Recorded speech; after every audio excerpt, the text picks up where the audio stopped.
Good evening and welcome to Open Your Mind Radio. You have myself, Alan James. Myself, Stephen George. Good evening. Good evening. It's Sunday, the 3rd of June, 2018, and we have a couple of guests on the show tonight. The guests are Walt, Silva, and we're going to get an update from Harry Rhodes regarding his South African trip regarding the weather modification. Harry was over there. They were having a drought over in South Africa, so Harry went over. I think it was Harry. Well, it might be just Harry on his own. But he went over there anyway, and apparently now they're having floods. So I don't know what he did, but we'll actually speak to him and the second half of the show about his weather modification technology and his success over there. But before we go any further, let's find out what the communication channels are. Okay, communication channels. The communication channels are email info@oymireland.com, by phone 046 927 1212, and you can also contact us direct through the OYM chat room. Thank you very much, Mary. Yes, the OYM chat room can be found at oymradio.com. You will see the link there for the chat room. If you do have a username and a password, you can log in, and that is the place to be. A big hi to everyone who's already logged in. We also monitor People's Internet Radio, the chat room over there also. So if you have any questions and you want to put them into one of those chat rooms, please do so, and we'll pick them up and we will ask them to our guests. We also have the phone number, as Mary did say, 046 927 1212. That is the phone number to get through from within the Republic of Ireland. If you're outside the Republic of Ireland, it's 00353 46927 1212. And we also have on the website there's links to the TuneIn radio application and all sorts of other great little goodies. Even the Twitter, we still haven't figured that one. I still haven't figured that one out yet. But we're tweeting as well, seemingly. And links to the anti-social media, which is Facebook. And also, I think, I don't know if the link is up yet, but we're also on MeWe. So if you go to MeWe.com and type in Open Your Mind, you will catch us on there also. Brilliant stuff. Right, before we get into our bits and pieces, I'd just like to announce that the auction is now officially finished, and the winner of the auction is one of the listeners called David. Let me just have a quick read. David. Yeah. So good they named him 3 times. Yeah, exactly. David Turley is the winner.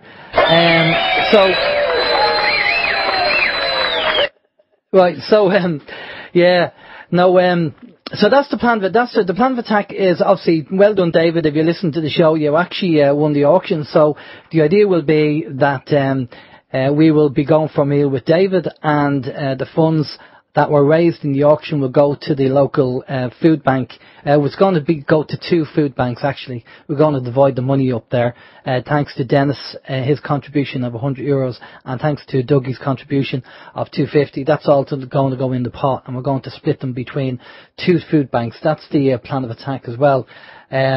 So that was, I was going to say, and the winner is my mother. Well, it's the only time she sees me, so she thought she'd put a bid in. But no, that's great. So, David, we'll be in touch with you, and we'll organise things. We'll organise the meal. We'll probably take a few photos, and we'll probably throw in a T-shirt as well. And we'll get things organised. So that's the plan of attack for the auction. So we're now finished. We will remove that off the website later on. And thank you for everybody who did donate and people that showed interest in that. It's going to a good cause. And the next auction is a big bag of Alan's old clothes. His winter collection. Yeah, my winter collection. Right, okay, so let's get cracking on the few things that we're going to be talking about. Now, according to the IrishIndependent.ie, the pension age is now at 68, and it's the world's highest. Now, I was looking at the history of the whole pension thing, and people are kind of worried about the pension age, and people are saying, well, how come they're raising it up so high? I mean, we're going to die before we get it. Well, to be honest with you, that's the plan. I looked at the history of the pension in the UK, and basically in the early 1900s, because people tended to die around their 40s and 50s, getting to a pension age was very rare, so the English government never really had to worry about it because people were dead before they got to the pension age. But with the advancement of medical science and everything else, people were living longer. And what the English government have been doing is basically taking the money and using it for their own nefarious agendas. So the money's not there. So the plan of attack is to keep raising the pension age so you won't get the money and you'll probably be dead before you get it. That's the plan of attack. Now, what other country is kind of doing the same thing? That wouldn't be Ireland by any chance. Wouldn't be Ireland, would it? Raising the pension age so we might die before we get the pension, because where's the money gone for the pensions? I'd like to know. I mean, at the end of the day, everybody's contributing to a pension, and we're entitled to what we know as the state pension. So, is the money there, or is it not there? Or is this the whole idea that they're using it for their own agenda and it's not there, so they're increasing the actual pension age? So you will probably die before you get it. Be careful what you're saying there, Alan, because, allegedly. They don't like you speaking the truth. Exactly. Allegedly. That's apparently my opinion based on the information I got. I have studied from the UK side. If I'm wrong, please let me know. But that's what I've researched, and that's what I found. And it's just funny that the Irish government's actually raising the pension age as well. Of interest. So, but yeah, if you have any other information on that, let us know. Steve. Yeah, a mother of two is on her way back to prison, and if you're wondering what her crime was, it's the crime of not giving up her family home. The lady's name is Yvonne, and Yvonne was not going to purge her contempt. Senior counsel said that Yvonne's fate was in her own hands. Purge her contempt, give up the family home, and walk free. That's her choice. Yvonne is back in prison until the 12th of June, where she's been given a 1-hour slot to put her case forward. As usual, there is no media coverage in the court, so this travesty goes unreported in the Irish media. There's a substantial receivership case, and I think ultimately rely on the constitutional rights of Yvonne. This has been going on for a while, and because the lady wouldn't hand up the family home, they just kind of picked her up and put her in prison. And this seems to be happening all too often across the land here. I'm sure it's not just in Ireland. I'm sure it's going on in a lot of places where your constitutional rights are just being eroded. But we were told before, if you don't know your rights, then you ain't got none. But this lady did know her rights, and she tried to assert her rights, and even doing that, she was still just going to cart it off and thrown in the big house, as they say. So I don't know what's happening in the world, but our rights are definitely being taken away from us, and we don't even realise it. Well, we had the couple in Balbriggan who were in contempt of court, and they were sent to jail. Then Joe Ducey is in jail at the moment. Apparently they're sending him to an open prison, but he's still in jail. And now also we've heard that Tony Rochford got jailed there. Apparently 2.5 years. That might be, give or take 2.5 years. For highlighting corruption and fire safety. He was the chap that jumped onto the M50 bypass and cut the wires to stop people paying for the actual the toll charge. So they've arrested Tony and put him in jail. So I really, this is the system we have in Ireland. Just for our international listeners, this is what's happening over in Ireland. That people who are standing up to the system are being put in jail, and wrongly being convicted and put in jail, may I add. Because again, like, as I say, the couple in Balbriggan, that was contempt of court because they didn't want to give up their house. And Linda, who was the Gordon's wife, she wasn't even on the deeds of the mortgage. So what did she do? All she said was the word dwelling in court, which they didn't want. And then this lady Yvonne, who's in a hunger strike at the moment, she's in contempt because they want her to actually give up her property, and she's saying no. And because she said no, she's in contempt. I mean, unbelievable what's going on here in Ireland. And I'm sure it's happening around the world as well. But, people are fighting back. Steve? The next thing on the list is the Visa card and debit card system has been hacked, it says. Yes, hacked globally. Do not input your PIN anywhere. I'm not sure exactly what's going on, but I do know on Friday, just gone, my wife and myself were in a local shop here in Kells, and we went to an ATM, and just before we got to the ATM to withdraw funds to get a little bit of shopping, a girl came over and said, "Oh, don't put your card in there unless you're with," I think it was Allied Irish Bank. It's not kind of responding to anything bar Allied Irish Bank cards, but of course mine wasn't AIB. So I said, okay, well, how do we pay for the shopping if I can't get money? She says, oh, if you put your card into the this little device that they have at the cash register. You can input your PIN, and it may work and it may not work, which says we've had a lot of them have not been working during the day. But if you have the tapping facility, she said that seems to be okay. But we were lucky enough that the shopping came to under €30. We were able to put in the card and type in the number, and it did work. So we were kind of lucky. So I'm not exactly sure what was going on, because I didn't hear anything in the news, but from what we're hearing, what we see here, it says that it's hacked. Now, I don't know if Alan has any more information, but I mean, do not put your PIN anywhere. Why are we not putting their PIN numbers anywhere? Well, I happened to mention it to Thomas in passing on Skype, and he was saying, yes, the banks are having a few problems. So there's obviously more to it. A few problems. This is major. This was all across Europe, I believe. So Thomas is going to be on the show with Randy Morgan next week, so we'll find out what the update is. But yeah, they were having a few problems, all right, with their Visa. Lucky enough, I was fortunate enough, I do my shopping in the morning, and it was okay. I think it was in the afternoon that actually happened, so it wasn't too bad. Well, I was, normally at this stage, Steve, I say, how's your week? But I know how your week was. Yeah, well, I mean, once we had a bumpy landing on the plane, but once we got back from Marbella, yeah. I wish. No, I wasn't here last week, and anyone who's a long-time listener, or even a short-time listener, you will probably have heard last week Alan did announce that my father-in-law, well, he said we had a death in the family. My father-in-law went into hospital last Wednesday with a bad case of pneumonia that antibiotics could not cure, so he went into hospital on the Wednesday, and he was dead on the Saturday. And basically what happened is they couldn't cure the pneumonia after two courses of antibiotics. They hit him with intravenous IV antibiotics, and it didn't cure it. So it then developed into sepsis, which seemingly is kind of fairly common with pneumonia in the elderly. So that kind of developed into sepsis, and they done some blood tests, and they done a CT scan and all this, and also found that not only had he pneumonia that had turned into sepsis, but he had stage 4 cancer in both lungs, his bladder, his bowel, and his neck. And this was routinely missed. He had blood tests previous to that, and it was missed in blood tests. So, it was just one of those things. But yeah, so we've been dealing with that during the week, and I was just saying to Alan before we came on, it's amazing when you know someone for so long. I wouldn't have seen my father-in-law every day, but I have to say, he was a great man. He was a fantastic husband. He was a great father-in-law, and he was a great grandfather to our 3 children. And he's definitely missed.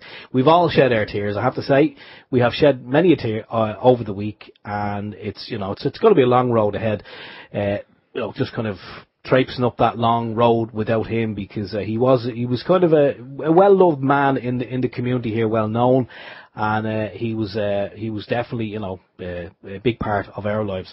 So yeah, that's kind of my week. It's been kind of dealing with the aftermath of a death. So this is all new to us. He's kind of the first one. Both my parents are still alive, and my wife's mother is still alive. So this is kind of the very first death that's been very, very really close to us. So it's kind of new territory, but we've had plenty of support from friends and family, and we're getting there. We will get through it. It's got to the stage now where we can actually talk about him and smile and have a laugh and remember we're not kind of constantly crying. So that's a good thing. So yeah, that's my week, and thanks for asking. How was your week? Okay, well, very quickly before we bring Walt in, I saw a United group on Facebook who were against the water charges fall apart because the person running it told people to leave it if you voted yes in the referendum. Now, people are still falling for the divide and conquer game. This group has nothing to do with the referendum, but yet this person is making it an issue to the members of the group. So I really, really do despair at some people who just don't understand what is going on. And the divide and conquer program is exactly what the government want us to be doing, attacking each other, because we're taking the eye off the ball by doing that. So it's important that, this group was water charges, nothing got to do with referendum, so he shouldn't have really brought that topic into the group, at all, because it's got to do with water charges. But he did, and he caused a bit of upset with a lot of members on the actual group. I don't know whether that's been rectified now, but look, all I'm saying is, people, look, divide and conquer program, Just watch out for it. And the last thing on the list before we bring Walt in is there's a television evangelical minister, Jesse Duplantis, is believing in God he's asking God to send him a Falcon 7X jet, which is a non-stop jet, so he can reach around the world. Hallelujah. Praise the Lord. You find demons on normal aircrafts, so you find demons on normal aircrafts, by the way. Ryanair, Aer Lingus, all these, they're all the demons. The demons are us, by the way, we're the plebs. Okay. Right? Oh, okay. That's what he's referring to. You find demons on normal aircraft, so he needs his own jet. Number 4, like he has 3 other jets, but this is the 4th jet, because he already has 3 jets in his ministry. 54 million for Falcon 7X. He's asking his followers to pay for the new jet, probably pay and pray. Apparently, if Jesus was on the air today, he wouldn't be riding a donkey, apparently. He'd be in an airplane preaching his gospel all around the world. Is he trying to imply that he's the great JC? I don't know. But look, praise the Lord, buy my DVD. The funny thing is, and we've mentioned this before, the funny thing is that his congregation, because we're talking about brainwashing. Yeah. He has obviously brainwashed them so much that they will pay. Yeah. They will pay because that chap over in the States as well, I think it was Reverend Peter Popoff. He was kind of doing all these shows where he claimed to cure people and heal people, and he had not magical powers, but he had powers of some description, and he was found out to be a fraud, and he was exposed, and he's still doing what he done. It still goes on, and people are still happy enough or brainwashed enough to pray, as you say, pray and pay for his ministry. Isn't that the guy that his wife was feeding him information to the... I think so, yeah. All right. There you go. Interesting. So maybe we're doing the wrong thing, Steve, so we'll never get a jet because they're too honest. Well, no, hold on a second. Let's not rule out. Me and Alan need a jet. Falcon 7X. You think me and Steve can go preach the gospel of Open Your Mind Radio to the masses, then Falcon 7X would be ideal. 54 million, that'd be fantastic. PayPal will do. We're happy with that. Well, okay, let's get our guest on. Steve, you've the bio for Walt there. I do indeed. Yeah, Walt has always worked as a scientist and experimenter, seeing the connections and relationships between things, mostly unseen by others. After more than 30 years of studying and practicing spiritual disciplines, Walt can see how the spiritual, the mental and the physical affect each other. It is a non-stop reciprocal relationship. Always following the desire to help, he has developed machines and devices and healing modalities to help family and friends. It is this desire that has led him to research and find ways to help others by changing and healing the energies around us. As always, help can be offered and presented, but can never be forced on anyone. The free will and free choices of others is of paramount importance. Brilliant stuff. Good evening, Walt. How are you doing? Oh, hello, Alan and Steve.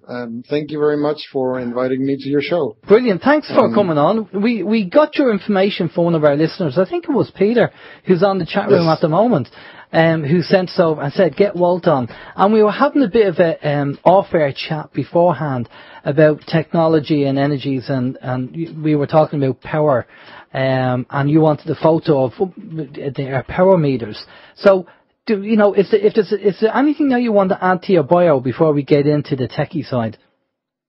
No, that's plenty enough for me. I don't have a gazillion PhDs or stuff like that to show off. That would only prove that I was efficiently programmed by the system. So exactly. I'm proud not to offer a PhD. Brilliant stuff. Exactly. You haven't been indoctrinated, which is a good thing. So tell us about your inventions and why you were interested in the way the Irish power meters were and the 50 hertz which they work on. The reason I was asking you that,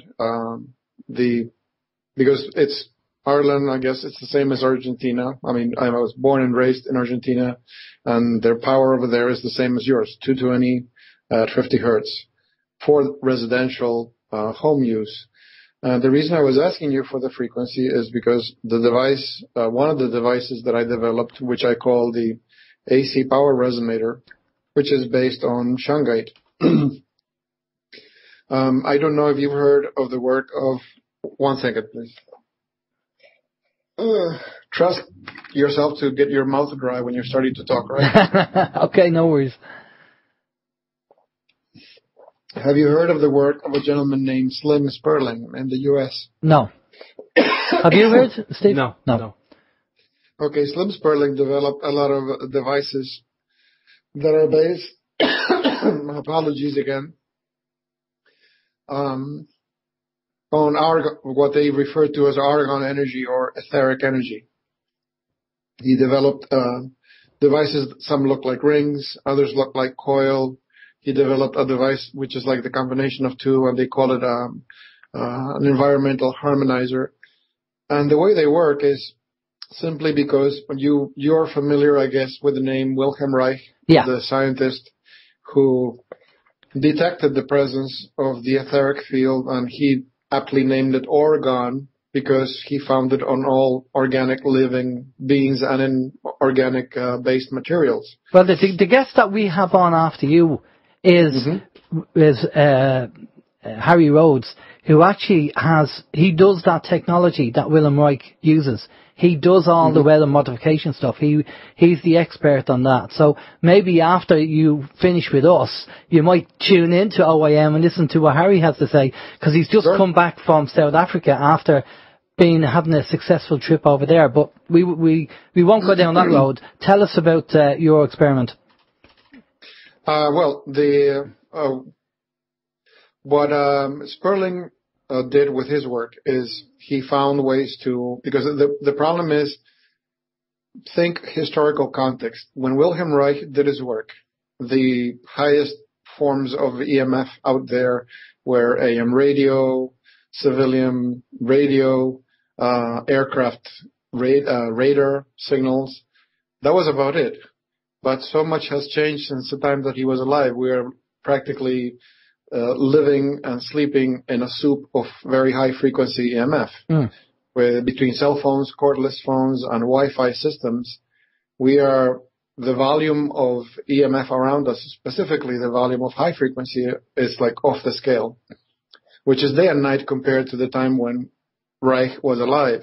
And for example, a few days ago, somebody posted on Facebook a picture of the Wilhelm Reich's Orgone concentrator, which is a cabinet. And yes, it at the time that he built it, yes, it is a valid device. It works. It does what he claims that it works. But here's the issue with Orgone concentrators. They do not distinguish between good and bad Orgone. They don't. Because to it, Orgone is just Orgone. But Orgone, Reich himself discovered that when normal Orgone is sitting in a field of EMF, specifically high frequency EMF, it becomes overexcited. It literally swells, and then it dies. It becomes dormant. That's why, if you remember in the times, remember when CRT screens were commonplace for computers? Everywhere you went, offices, banks, whatever, everyone had a CRT on their desk facing them. Those CRTs, because of the EMF they put out, the Orgone field around the CRT becomes DOR, which is stagnant Orgone. And people sitting in that, they kind of share the same symptoms. Their eyes will burn, they will get a headache, they will get sleepy. They've had 10 hours of good sleep at night, and then they go to work, and after 1 hour, they're ready to go back to bed. Some people experience joint pain. And all of this is because you're sitting in a field of dead Orgone. So that's one of the things that got me interested back in 2004. Okay, what do we do about this? How can we fix this situation? So at the time, I started reading up and studying everything I could find on Orgonite, which is the mixture of metal shavings and resin, because Wilhelm Reich discovered that organic materials attract and store Orgone, where metallic materials attract and conduct and project Orgone. So if you were holding a piece of wire in your hand, just holding it, the wire is automatically pulling in Orgone in one end and projecting it out the other end, nonstop. It's in the nature of metals to do that. So this gentleman, Carl Venz, mixed them both, and this substance, which they call Orgonite, has the effect of pulling in orgone and then pulsing it back out, because normal healthy orgone has a pulsing quality to it. It's not supposed to be stagnant. It's supposed to always be moving and flowing. So that's why I don't know. I think it was happening in Europe as well, but here in the colonies. In the colonies, yeah. Because let's face it, the U.S. Treasury is still being controlled by the Bank of England, but that's another story. That's another show completely. But so the orgonite pyramids, which we've seen and people have seen, is a mixture of metals and there's a crystal in it as well. So is that your organic with your metallic? No, I don't do. I started doing that, back in 2004, but I stopped because even the person behind the orgonite gifting movement, he was unequivocal in saying that because orgonite behaves like a sponge, after moving so much dead orgone, it becomes saturated and then it doesn't do anything anymore. So you have to go ahead and put your orgonite under the sun for the sun to clear it out, and then you can use it again the same way. So I thought, this is inefficient. I live in Minnesota, so you have many months of winter and not much sun. I guess it must be somewhat like Ireland, when sometimes you don't see the sun. Ireland, we just have a couple of days of sunshine in the year, and then the rest we go from winter to spring to 2 days of summer. Lucky we've had a few days, but normally 2 days of summer, and then it goes into the autumn and the winter again. Yeah, so this business of putting orgonite out in the sun to clear it up was not efficient to me. So that's when I stumbled onto the work of Slim Sperling, where his devices are continually doing that. They take negative ether or negative orgone, and they spin it back into positive ether, positive orgone. So when I combined his technology with the resin devices, it's always working. It doesn't get depleted. You don't need to put it out in the sun. But I reached a limitation that it addresses the orgone, it addresses the etheric field, but it does nothing to help us with this issue of the EMF. None of the Sperling devices do anything to EMF. So one time I was in a show being hosted by JP of Walt Spirit Radio. You're familiar with him? JP, okay. yeah. And he spoke about Shungite. I remember sending for a box of it from an eBay vendor. But I didn't know what to do about it because at the time he didn't have much of a chance to speak about it. So a person who had been in that show sent me a recording of another show that JP did interviewing Nancy Hopkins. And Nancy is a retired Army captain who was at the time working with Shungite. And I heard the show and it was so insightful, and she gave a lot of clues. I said, I can grab this. I can actually use this because Shungite, as you know, has naturally created fullerenes, which are molecules of C60 carbon, the molecules that look like a soccer ball. Yeah. And because the molecule is so incredibly active, energetically speaking, I read a scientific paper. They did an incredible analysis on this, and they found that the molecule has 3 different kinds of movements. One of them is rotation, and the thing rotates at over 2 billion rotations per second. It has such a powerful field that, unlike the Sperling devices that only affect the etheric field, the Shungite will affect any form of energy. And I'm talking about any form of energy: chemical energy, light energy, electromagnetic fields, magnetic fields, heat energy. You expose it to any type of energy form, and the Shungite literally will change the spin of it from counterclockwise to clockwise. Because you see, positive energy, like you are aware that your living bodies have an aura. If you were to douse that aura, you would find that it has a clockwise spin. That's a healthy, normal aura of a living being. If you douse the energy being given off by something that's decaying or something that's rotting or the breakdown of material by mold and fungi, you will find that it's negative energy. It's spinning counterclockwise. And unfortunately, for those of us in city living, I went around dowsing the energy of everything we use, like the water coming out of the tap, the energy and the natural gas that comes in the house, the energy of the electricity, and the quality of it is all negative. Now, in the case of electricity, I think it's deliberate because I've done AC experiments in my shop, and depending on how you wind the alternator, you can get the electricity to come out spinning correctly or the way it comes out, what the power company gives us, which is counterclockwise spinning electricity. And here, why is this important? Okay. Counterclockwise spinning energy, it's entropic. It is the winding down of life itself. For those who have read the work of Joseph Campbell and Walter Russell, one of them has, in one of his books, they have a chapter speaking about radiation. And they say, black and white, point blank, radiation is nothing more than death energy. It is the winding down of life. It is counterclockwise. Well, here's the thing, is that Shungite is the complete opposite of radiation. It is, because it changes the quality of the energy to positive, then the energy becomes negentropic. It becomes life-enhancing. It becomes life-building. It becomes regenerating. It becomes rejuvenating because it is reversing that counterclockwise spin. I don't know if you know this. I've seen documentaries about it. Remember the Chernobyl event in Russia? Yep. If any workers have died that worked in that crisis and that disaster, they've died of natural causes, but nobody died of radiation. In fact, I saw an interview with, I think he was the foreman of the team, of the emergency team, and he was exposed to 10 times what the other workers were exposed. And he never had a tumor. He never had leukemia. He never came down with any illness because the Russians have Shungite rooms.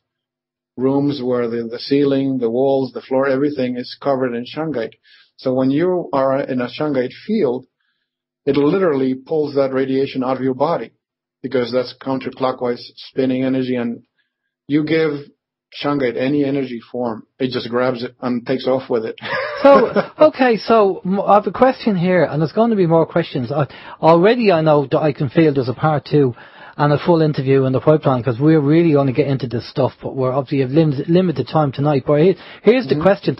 Myself and Steve are familiar with Shungite because we actually have Shungite here, and we have necklaces with Shungite to protect ourselves. So if somebody is ill that has cancer, say for example, and you were to divide them, and you work out that they're going counterclockwise. So you put them into a Shungite room for a period of time, I don't know, an hour, maybe 2 hours. If they come out, does that mean that you're reversing, that you're going to be healing them?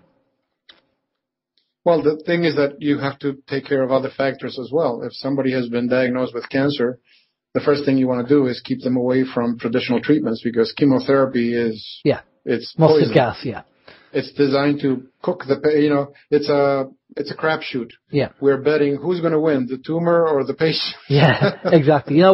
We've gone down that road, so our listeners are well versed on the dangers of mustard gas. Chemo. So it's another name for it. But yeah, the Shungite is fascinating. We found out about it by doing an experiment with mobile phones on a course that we did a couple of years ago, myself and Steve, and that's how we found out about Shungite. But obviously, the reason why I say that is Wilhelm Reich had these Orgone rooms that you'd go in to be healed, and as you said, that it's kind of good and bad energy. You don't really know. But if they have Shungite rooms, that's like a decompression chamber or something where you're sending them in. That's life energy itself. You have to. I don't know if you ever had a chance to read a book written in collaboration with a British astronomer and an Indian scientist, Fred Hoyle, and I think his name is, the last name of the other one is, Chandra Wickramasinghe, a difficult name to pronounce. Yeah. I haven't heard of them. They wrote a book many years ago. I think the title of the book has been changed 1 or 2 times. The original book is called Life Cloud, And the book is based on a lot of work that he did on spectral analysis of the dust clouds in interstellar space. And when he did the analysis, he was astounded to find, according to the readings, which were beyond discussion, beyond doubt, these tremendous chains of carbon atoms in the dust in interstellar space. And at the time, there was no talk of fullerenes. So he, in his limited knowledge, he interpreted that he was looking at cellulose out in space. So at the end of the book, he's convinced that organic life is seeded onto planets by this interstellar dust. Now, in my case, I used to do it. I don't do it anymore because I got tired of dealing with silly questions. Okay. I used to offer a service where I did shamanic journeys for people to contact their guides and get questions answered that way. And when I came across Shungite, I did a journey for myself, and I could see how this was formed in space. And it is impossible for it to form on a planet's surface for the following reasons. Think about it. How do you create a diamond? You have to take carbon, subject it to intense geological levels of heat and pressure, correct? Yeah, that's right. In order to get that very tetrahedral shaped molecule. Mm.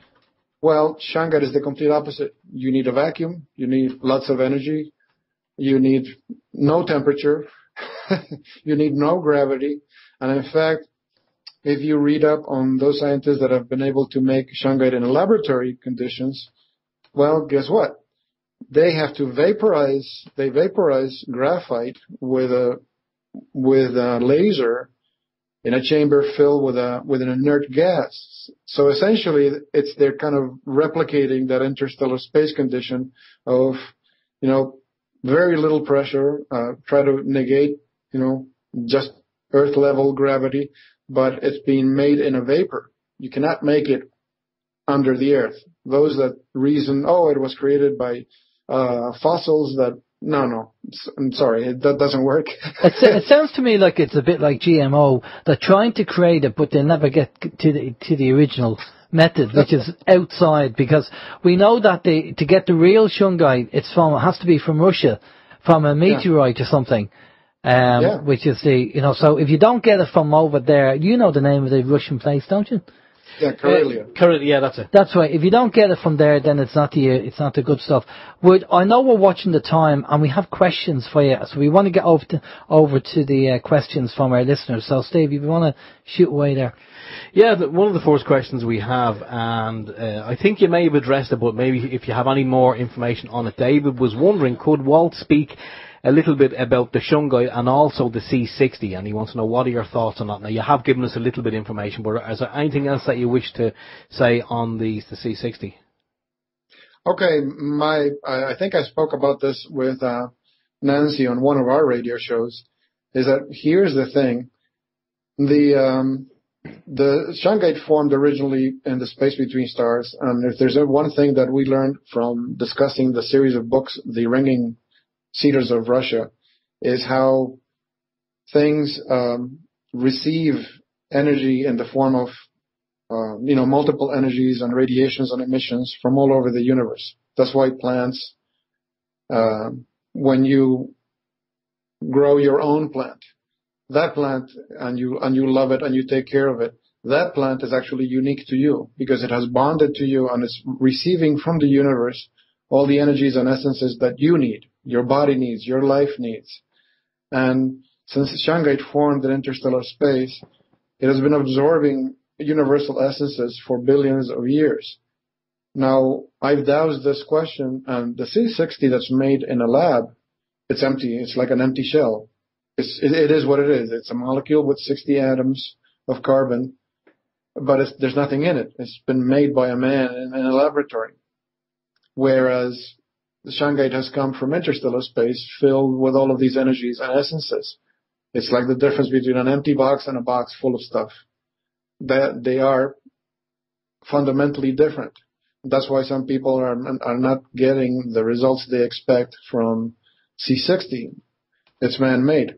Plus, recently, Nancy sent me a recording from this gentleman who's a brilliant scientist who actually he makes a very controversial point that he says that the C60 made in a laboratory, because it is what it is, these huge empty balls, they can actually be loaded with specific elements, and it can be charged like a fusion bomb, so that if you are consuming it, let's say you have in your body these molecules of C60 that were man-made, and depending on what you put in them, you could use a high-frequency transmission, hit that person with a specific high-frequency transmission, and the person would become the person's whole body would become a fusion bomb. So you could detonate them at a distance. I don't know if this is something that's actually being done. Frankly, I don't care to know if it's being done, but it's a valid point, because you can load these empty molecules with other stuff. You can put things in them. So, Okay. Well, I'm just conscious of the time, and we want to get the questions over to you. So, okay. Well, hopefully that answers the question for the listener there, Steve. Yeah, just in relation to the Shungite, as Alan said, we both have some Shungite here. We have some pyramids and we have some pendants. How many would we need in order to kind of really reap the benefits of the Shungite? Is one enough to cover, say, your whole house, or one pendant to cover your whole body? How many do we need?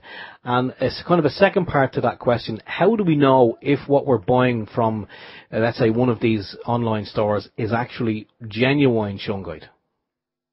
Well, I want to address that particular question because, unfortunately, it's somewhat ambiguous, the answer. A lot of people are doing the multimeter test, where you're measuring the resistance across a specimen, and if there's conductivity, they say, oh, look, this is Shungite, it's conductive. Well, think about it. It's actually carbon. You can get conductivity tests from graphite. You can get from activated carbon. It will conduct. In fact, there are carbon conductors used in the auto industry because they're immune to rust.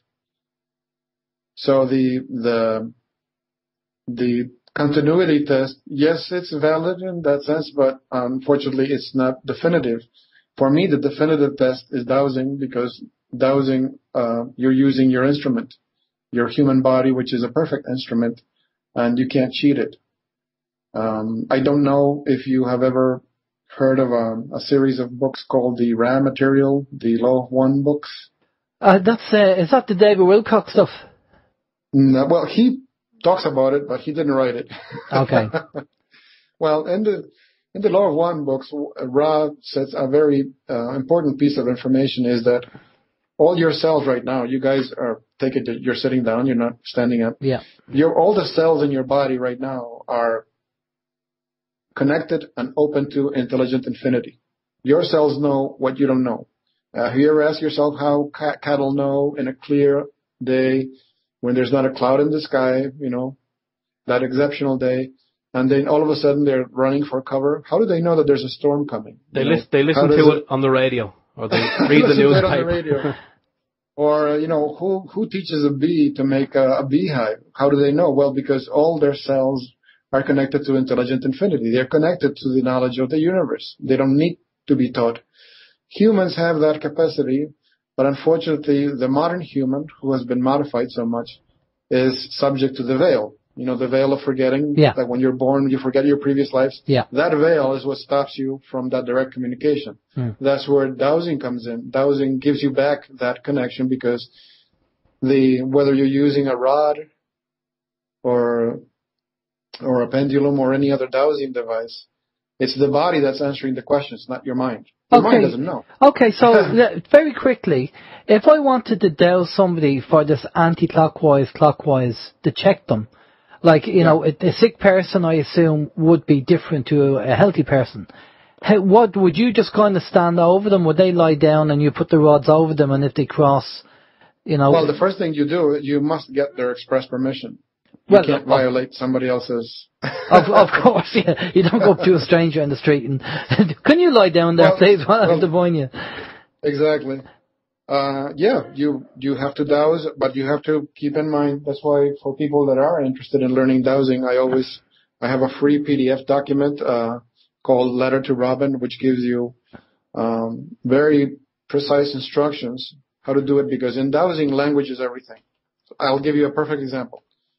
Let's say you grab a glass of water and you put a very powerful poison in it and you pick it up and you ask your pendulum, can I drink this water? Your pendulum will say yes, because you have the capacity to drink it. Yeah. Do you see the language? Now, if you ask the pendulum, does it behoove me to drink this water? It'll say no, because it behooves you to stay alive. You're a living being. You don't want to kill yourself. So language is everything in how you formulate and present a question to your dowsing system, which is your body. It has to be precise. If you produce an ambiguous answer that can go yes or no, then you cannot rely on that answer. Okay, we'll have to have Steve has it here, the PDF at the moment, so we'll have to download a copy of that. I'm just keen to get through the questions there. Steve. Mm-hmm. Yes, the next question we have is from Graham. Graham is wondering, Walt, do you have any info on how Shungite may offset the negative effects of the new 5G radiation? To me, I know that people are terrified about it, and they're terrified that it'll roll out. To me, it's a non-issue because it'll never do what they want it to do, but Shungite can address it without a problem. And you know why? Because 5G is still working within the gigahertz range, and visible light, which is also a form of electromagnetism, we call it light, but it's actually an electromagnetic emission. It's in the terahertz range, which is trillions of cycles per second. And I have built, and I've done the experiment, and I proved that I have built Shungite lenses. And when regular light flows, not regular light, not sunlight, I'm talking about man-made light. Yeah. You shine it through the lens. When you douse at the other side, one lens will transmute 60% of the light, so it takes two lenses to get 100% of the light transmuted. So if Shungite can transmute the quality energy of visible light, it can eat up 5G without a problem. So what's the solution for people who are concerned about the local transmitter pumping out 5G? Well, I would wear not only the Shungite, Pendant. The pendant, yeah. But we make, I make silver saturated Shungite powder, and Nancy, who's an energy sensitive and also a remote viewer, and other people that are also energy sensitive, there's a change in how the Shungite operates in the presence of silver. It changes that regular Shungite is almost like a black hole. It pulls noxious things back into the quantum field, and that's why it's able to change the spin of it and make the spin positive. But when you put silver into the equation, it actually brings in energy from the quantum field, the energy you need. So it's even more powerful. When I developed the first Shungite stickers for the cell phones, I used regular Shungite powder, and Nancy said it's good, but it's not good enough. It's not treating the entire energy, the entire signal that the phone produces. So then I did the experiment. I made other stickers, but the powder was silver saturated. And when I sent it to her, she says, "Oh, this is amazing. It's actually treating the entire phone." And we have on the cosmicreality.com website, there's a section where they did, you're aware of thermal, this type of thermal photography used in the medical sciences for early diagnosis, where they take a photo of a person's temperature signature. It's like that, like Kirlian photography. No? Well, Kirlian photographs your auric field. Thermography photographs the energy that your body puts out, different areas of your body put out. Okay. And in the medical field, they use it for early diagnosis for tumors or any other conditions. So they booked a session with a doctor who does this work. And what they did is they took a baseline photography of the subject. Then they had the subject make a 10-minute cell phone call.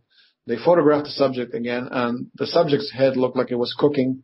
All red all over, deep red inside the ear. It was horrible. So they had to wait like 20 minutes for all that energy to dissipate. This time they put the Shungite sticker on the cell phone, the latest one that I developed. Then they had the person do another 10-minute phone call, then take another thermal image of the person, and this time the person looked normal. It looked like she never made any phone call. There were no changes to the temperature of her body, so that means her head was not being cooked.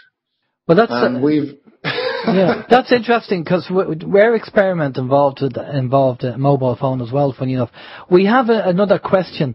I want to get in because again we're just watching the time. Steve, if you want to give Dougie's question there. Yeah, Dougie is wondering, Walt, can any of your devices be used to clean crystals? Well, you don't need a device. All you need is to put take a crystal and just surround it with Shungite nuggets, and that'll clean the crystal. The important thing about, I know I'm stretching your imagination, but Shungite is psychoactive. It does respond to thoughts and intentions. And I have proved that with some of my devices that you can actually command them to turn on and off. Like if you look on my website and you look at the Shungite Spirit Spiral, which is a coil that it's spliced with a Shungite nugget. So the orgone flow is going through the nugget. When you hold it in your hand and you mentally command turn on, immediately the coil begins to get very cold. Because it gets very cold to the touch, and you can actually measure it with a contact thermometer because it's moving the energy in the wire. So if you take crystals and you put them where surrounded by nuggets or covered in nuggets, and you just tell it, clean this crystal completely. Mind the language. Always mind the language. Don't just say, clean this crystal of bad thoughts or clean. No. Just complete cleaning of this crystal, period. And complete means complete. You're not creating any loopholes in the language. Do you get me? Totally makes sense. I mean, we have to be careful of language because we've talked about that on the show time and time again, how our language has been manipulated. And even changing something from a negative to a positive is very important because you're phrasing what you're putting out to the universe. Exactly. I think never program anything saying, no, I don't want this. No, I don't want that. It's not going to work. And, well, I'll tell you one thing. I know we don't have a lot of time on this interview, but I definitely think we should do a full interview. And if we can get Nancy on with you along on the show, that would be fantastic because I think we need to explore this information further with the benefits of Shungite, especially from a health point of view. Have you found anything with, attaching Shungite to joint pains or cancerous tumours or anything like that? Well, I cannot say anything about cancer itself, but I do know about people that have manifested different kinds of body pains. One of the things that I developed for the store that Nancy requested is Shungite rubber. And when Shungite is in rubber, it has a different vibration signature. It believe it or not, I don't know if you've heard of this, that the frequencies contained in a cat's purr are actually beneficial to humans. Yes. In fact, they've accelerated bone healing and bone knitting by exposing a person to recordings of cat purr. Well, that's one of the things that people report when they're like sleeping and their head is over a piece of Shungite rubber, or when they're holding it against their chest or their belly. They report that it feels like a cat purr. My cat's always purring. I'm always rubbing my cat, and she's always purring. And I do remember that people saying that the frequency they purr on is very healing frequency. Exactly. So so far, let me put it this way: we are not even touching the tip of the iceberg in trying to find a limit to what Shungite cannot do. Every time I've tried finding, okay, I'm sure Shungite can't do anything about it. No, it does it.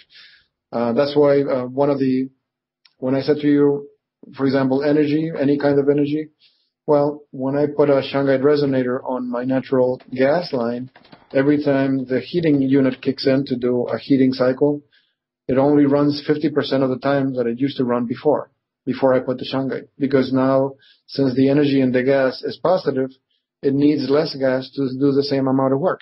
So do you think that you have a device that will help reduce our electricity bill? Yeah. I remember I sent you the testimonial from the lady in the UK. Yeah. They installed it in I guess it's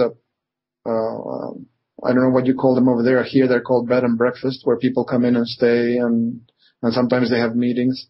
They were paying £1,000 a month, and the bill went down to £500 a month.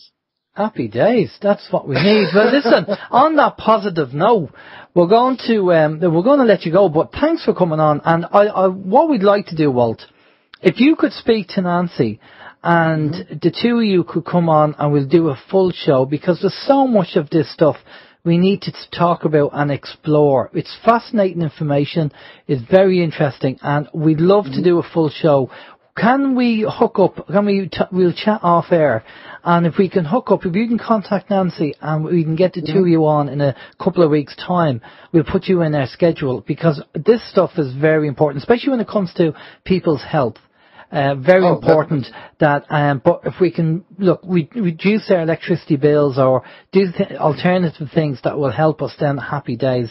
That's going to be very important. Well, keep in mind, you're the next test subject, because I will send you the device for your power line. So fantastic. You'll be our test subject. Brilliant. And we will keep you posted. We'll let you know. I mean, we are trying. I'm waiting for the Lemurian plug to show us some information, but I did get my electricity bill in, and it didn't seem to. A couple of seconds to say something about what you said in your video about the Lemurian plug? Yeah, go ahead. Kind of reminded me of Shungite. Okay. On the video, you said that even though you're unable to plug it, for example, if you want to treat your cell phone, you would put the Lemurian plug on top of the cell phone for 5 minutes, and that would treat the energy of the cell phone. You never said anything what would happen if you shut down the cell phone and then turn it on later on, but that's besides the point. What I wanted to say is that when you said that, it only took 5 minutes, and then you took it away, and the cell phone remains corrected. It reminded me of the phantom Shungite effect that I have encountered. When I did tests with AC motors, I found that if I applied the Shungite stickers to the casing of the motor would become more economic. To the same amount of load, it was using less power. So at a maximum of 3 stickers, I was able to achieve 30% power savings on the same motor with the same amount of load. But here's the interesting thing. I removed the stickers, and the savings remained. So when I completely powered down the motor, it took about a couple of hours. Then the motor went back to its old self, spending too much power. So I was able to ascertain that as long as the motor was powered and running, the correction established by the Shungite remained in place. It did not wear out. Well, that's interesting. Yeah. Well, that's it. This is what we need to test and be able to test the Lemurian plug. That's again, we could carry on talking about this all night, and we definitely will do a full show, Walt, because we have to talk about this. This is very important stuff. And you and Nancy can come on. That would be fantastic. But we'll talk off air about it. Before we let you go, I'm going to pass you off to Steve. Steve's going to get all your contact details. Steve. Okay. Yeah, Walt, it's been absolutely fantastic. A lot of positive comments on both of the chat rooms there also. We do have the links that you gave us during the show to slimsporling.com, Cosmic Reality, and also the link to the letter to Robin, the PDF. We have a link to that as well. Are there any other media or forms of communication where people can find you, like Facebook or YouTube? Or well, they can go to my website, newparadigmtools.net. Tools is in plural. The 3 words altogether. Newparadigmtools.net, and there's a contact form so that you can send me a note or a question. Okay, I'm just after typing that down. I'm going to pop that up onto the chat rooms there, and so people can check that out. Yeah, we do. Just want to make sure it is working. Yes, the website is working. There we go. Yeah, cool. So might I suggest for your website? Yeah. I like your byline that says challenging reality, and then you have ellipsis points. What about putting the word old between the word challenging and the word reality? Challenging the old reality, because you guys are part of our team. You're creating the new reality. True. Yeah. Why not? Why not? We can stick it in there. It'll only take 5 minutes. Brilliant, Walt. Again, thank you for coming on. Sorry for the short interview, but we definitely do a full show because I think there's loads of information that we could talk about. But stay with us there for a minute. We're just going to go off to a musical break and we'll be back after this. This is Open Your Mind Radio on OYMradio.com and peoplesinternetradio.com. Okay. I'll turn up the mics, shall I? Yeah, turn up the mics. That always helps. Good information there from Walt Silva. We did have a link there to Walt's website. If you want to check it out and see all the information he has over there. It's a nicely designed website, a lot of information, lots of video footage as well. It's newparadigmtools.net. Okay, so anyway, next up we have Harry Rhodes, and Harry's going to give some great information. So we're looking forward to hearing all about Harry's trip. But just a brief bio here. Well, it's not even a bio. It's not a bio. Not really bio. It's just a little bit of information. We say that Harry's been on the show before and will be giving us an update regarding his South African trip and the drought that they were experiencing. Good evening, Harry. How are you doing?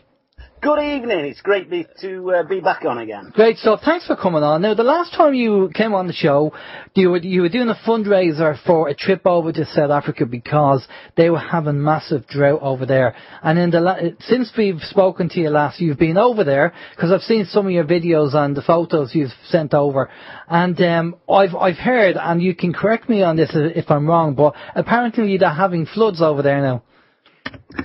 Yes, to copy one of the phrases of a news reporter, it's pounding it down. Oh, okay. It's persistent rain then, is it? Well, they said it was their own induced problem because they didn't anticipate rains, and most of the drains, well, not most, but some of the main drains were blocked, which meant they had an issue with water clearance. Okay, so give us a history. Tell us what happened, why you were asked to go over there, and then bring us in and tell us, obviously you raised the funds and what you had to do, and when you went over, what you did over there. Right. First of all, great thank you to the team.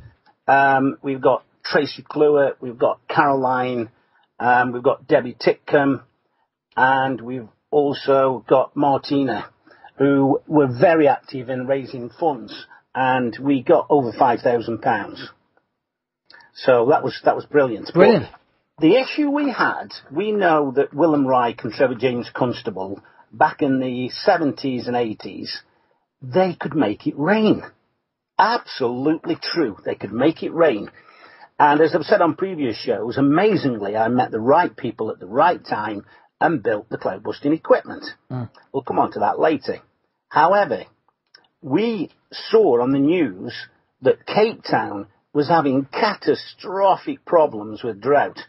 In fact, we saw accounts where 60 and 70 and an 80-year-old lady having to walk half a mile with a little trolley to load water up to go back home again. That is ridiculous. And even that was a threat at stopping. So what does a country do? So I'll come on to people like Nestle and the Chinese later. But to cut a long story short, I decided to build a full-scale Reich Cloudbuster in South Africa and take some of Trevor James Constable's translators. And we've got a team in the UK that were priming up the range from 4,000 and 5,000 miles away, I guess not, and aiming into the sea, which lifts moisture to drop on Cape Town. Okay. So right. Okay. So I thought you were going to come in there, but never mind. No, I was going to. No, I'll let you. I'm sitting back and looking forward to your story. So myself and Richard Winter actually suggested that we do it. And at the time, we'd only got 2 pennies to rub together. So we raised the monies. We had a really generous payment by one individual who paid £1,000. That boosted us no end. So that made a massive difference. And we stayed with a lovely family in Zimbabwe, in fact. And we had like 4 or 5 African workers building a Reich Cloudbuster. Stainless steel 3-inch tubes cut at 45 degrees on a spiraled support. And the results, just absolutely blew us away. I actually contacted a mainstream radio station and told them what we were doing, and that from the 26th of April, watch out for rains, because you will be seeing some rains in Cape Town. No pressure there, eh? No. So we deployed literally the day we landed in Zimbabwe. We were picked up from the airport. We assembled the kit. We got 63 kilos worth of kit with us. And we started deploying on Cape Town. And literally that afternoon, rains were forecast to come in, and it absolutely pounded it down. Wow. And this is how long had there been a drought and no rain before that happened? There has been odd rains previously. It increased when we deployed from the UK, the USA, and Spain and Germany, because we've got teams all over there now. But the reservoirs were empty. There were catastrophic pictures of reservoirs with barely inches of water left in. Yeah, we've heard the news. We've seen the news where they were saying all the restrictions, and people were being arrested for using the water. Like, forget about a hosepipe ban. Any water. I seen an article on the news where people were using water to clean their cars, and they were being arrested for it. Yes. I have to say this. This is absolutely 1,000% to do with Agenda 21 and 2030. Okay. Government did a video saying you can only wash so many cars per day, and this is a car wash company. It's controlling people. It's happening in California now, as we speak. They are saying that only certain showers can be fitted now. They've got to spend about $15,000 to $20,000 per house to conserve water and energy. They know that most people can't do it. They're already building the Agenda 21 apartments where people will be fully controlled. But coming back to water in Cape Town, the Chinese were moving in to pull water in for them and sell it to them. So there's one. Nestle, who had full water rights to the whole of the reservoir in the middle of a catastrophic drought in California, which is ridiculous. So they steal the people's water and sell it back to them in bottles. Nestle was just about to move in. They'd already announced they could do it. And then we kicked in and started filling the reservoirs. People put fantastic videos of a riverbed that hadn't had water in it for months and months. And a 3-foot wall of water comes cascading down. And that river is still running now as I speak. Now, obviously the statement from the CEO of Nestle, if people weren't aware of it, was that people don't have a right to water, apparently. Correct. Humans don't have a right to water, according to them. Even though we need water to survive, because we're 73% water, according to him, we don't have a right to water. This is the Agenda 21, as they say, Agenda 30. Well, how about according to us, he doesn't have a right to air? Yeah, exactly. See how he likes he that. has to pay for air. Yeah. Exactly. So, but this is the kind of psychopaths you're dealing with. Unbelievable. So you went over there, you built the equipment, and we heard it on the news. They reported it on the mainstream news, so it was obviously pretty bad. And what happened with the flooding? The roads suffered a little bit. In the news item that I actually recorded, they were giving out which roads weren't flooded and which roads were okay. But the main thing was that the reservoirs were getting filled up. And that was one of the fantastic things. We'd actually started filling some of the reservoirs north of Cape Town in the mid of Africa with snow and ice, in fact. One of the weird things about ether, which a cloudbuster causes, it drops temperatures in the upper atmosphere. And that means it can create sleet and snow. That's even in Central Africa. And that's what happened. They call that a miracle, by the way. Well, tell us something. At the moment, and I'm not complaining, let me say this again, I'm not complaining. The weather that we've been having over here in Ireland anyway has been very good. The last few days the weather has been great. Yes, we had a little bit of rain yesterday, but the last few days have been fantastic and predicted that next week should be good as well. Now, there's a few people saying, I'm not saying it's true, but there are people saying, is this anything got to do with, now this is on a very high level. Let's walk back a bit. Let's backtrack a little bit.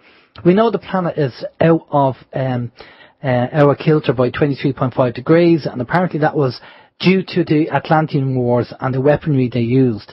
And the pole shift has to take place, which it is at the moment, which means we are going back to 0 degrees. And apparently, if we get back to 0 degrees, we're going to have a temperate climate across the planet. So it won't be too cold, it won't be too warm, it'll be just about right. It'll be the Goldilocks effect. And some people are saying because the energy is hitting the planet at the moment, that this change is taking place. Now, I don't know, but we haven't had a day, so many days in a row with good weather in Ireland for a long time that I can remember. Can you remember this, Steve? That we've had, summer's normally 2 days and then, Yeah, well, that's a little bit of an exaggeration, but yeah, no, it has been nice. Okay, there was a bit of rain yesterday, but on the whole, yeah, it has been nice. If it continues as well for next week, no one's going to be complaining because it is fantastic. Yeah, I think, was it last year? It may have been last year or possibly 2 years ago. I think it was literally maybe 1 or 2, possibly 3 days, kind of, sporadic here and there. Those days as well. I flew over to Ireland to build another right cloudbuster in Wexford. And the Met Office forecast thunderstorms and sleet and showers coming from the north. And literally the day we completed that, we shoved it back up north and we bent the jet stream from the mid-Atlantic around the top of Ireland and Scotland. And we had 5 days of glorious blue skies and sunshine. I've got videos of that, and Terry Lawton was absolutely blown away. Yeah. And there was 4 other witnesses to that. Now, those are the days that you're talking about. You had some fantastic blue skies. 2 weeks ago, Mary, who lives in Ireland, said, I'm sick of this. Before 2 weeks ago, you had some pretty crap weather. Yeah. So the whole team, I'm talking Germany, Spain, Norway, England, Scotland and Ireland, were deploying to actually move the jet stream north. And if you look on Null School, you will see the jet stream comes across the Atlantic, and just before it gets to Ireland, it does a 90-degree bend and goes round the top of Scotland, and it's bringing all the warm air up. Now, this is natural weather. Natural weather is this: rain, cloud, sunshine, showers, more blue skies, more thunderstorms. Rain, sunshine. That's natural weather. That's the perfect weather. Rainforests love it. And that's what we've got right now. Okay, so do you believe, apart from your team doing what they're doing, but do you believe that our, changes, whether it's got to do with the energy hitting the planet or atmospheric, that there are positive changes taking place at the moment because something's going on a global scale? Absolutely. I'll tell you what it is. One is what we mentioned last time, and somebody has mentioned it before, we're in a solar minimum. It does alter the polar vortex, and it puts a wobble on it. America suffered catastrophically because of that in the north. Some places have had minus 50 degrees continuous when they should be starting getting into summer. So the drains are blocked and they've had to leave houses. And those places have still got snow. So that is one of the problems. Another one is, I posted a video. Anybody listening now, look up BP Earthwatch on YouTube. CERN, right now, live, is firing up to maximum power. 7.5 TVs, which is teravolts, which is trillion volts. It flatlines, however, which means it's like having a rev counter that's stuck at 5,000 revs, but you carry on revving. But it's still only reading 5. So they're doing something massive. And what BP Earthwatch has noticed is when CERN does that, you go on the space weather and you can see the Earth's magnetic field being ripped to shreds. And that affects the poles. Okay. And that's one of the things that's a problem that's happening. But the sun is in a solar minimum right now. And what are they trying to do, Harry? Dropped.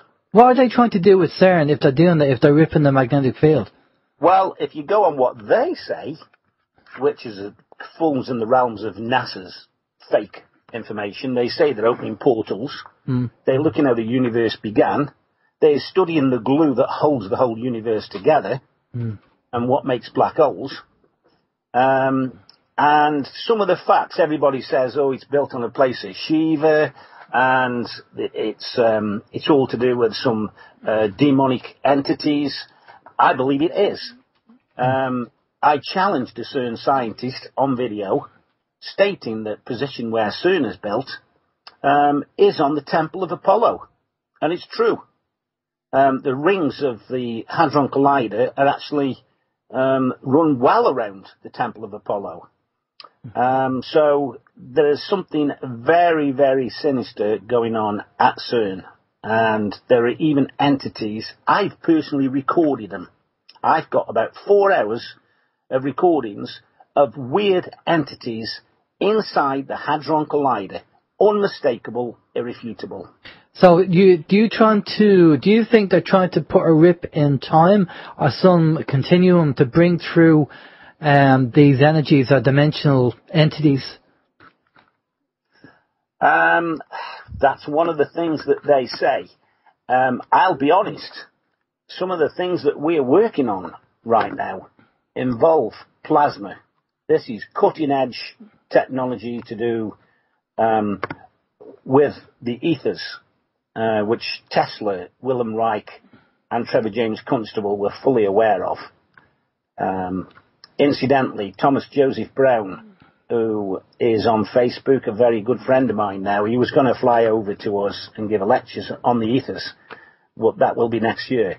He was a very, very close friend of 35 years to Trevor James Constable, who took over from Wilhelm Reich. So that will be an amazing opportunity to listen to this gentleman. But you know something about ether? Ether works outside time and place. Now that takes something to get your head around. Imagine multi-dimensional chess, 3 or 4 layers of chess. It's like flicking a switch on level 1, but it moves things on level 4. Yeah, well, we define linear time. I mean, time is only a concept that we put together, that mankind put together, because like on the 5th or 4th dimension, there's no such thing as time. So we just perceive time as linear, and we know it's not. No. It's a very fascinating subject. I've been deploying for 5 years, and the thing I noticed was that if time doesn't really exist as such, but it does where we are, and what we're working in is outside time, the very fact, I'll give you an example. The people will think, your listeners will think I'm nuts, but I'll tell you why we know this is true. Let's say, for example, there's a storm coming in, and we say we're going to deploy in the morning on Monday to hit that storm.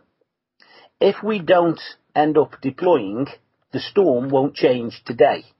If we do end up deploying, the storm will start to change today. Now, you explain that one, but it always happens. That is how it happens.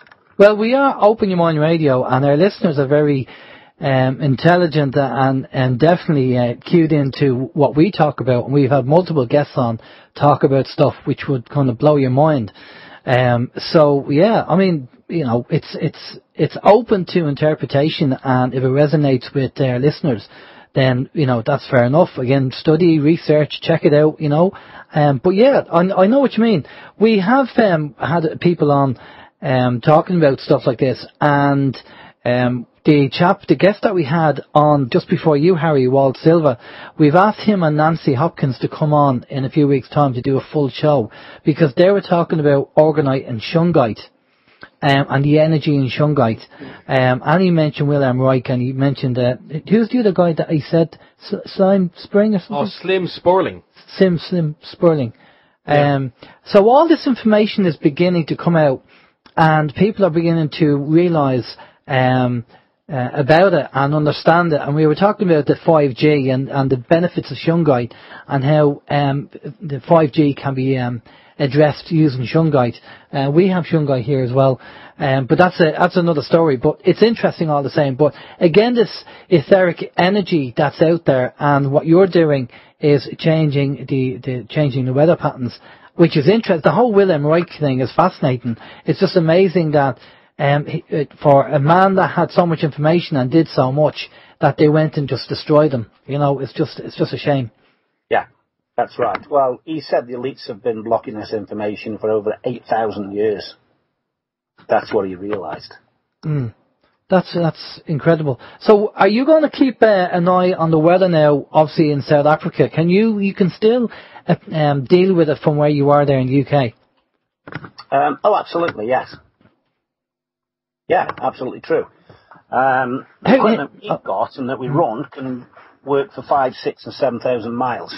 Brilliant. Right now, we are bringing up from the Pacific a massive moisture because there's a serious problem in Arizona, Southern California.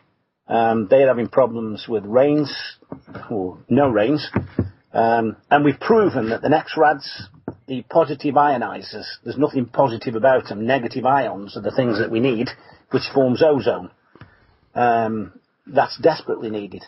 But we are now bringing a massive area of over 1 million square miles of moisture, which has already started to drift north towards the western coast of USA. Because that is not by accident. Yeah, they need it at the moment. Right, we're going to go over to questions. A couple of questions for you, so let me get cracking on them. Steve. Yeah, Dougie is wondering, Harry, how did the local people react to you personally before and after building that device in South Africa? A good question. We stayed with a lovely family who took us out to see some elephants and rhinos and giraffes. We even touched them and stood next to them. Brilliant.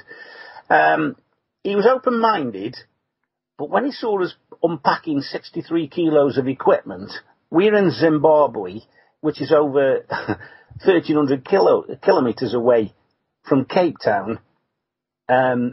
Secretly behind the scenes, I know he thought we were nuts.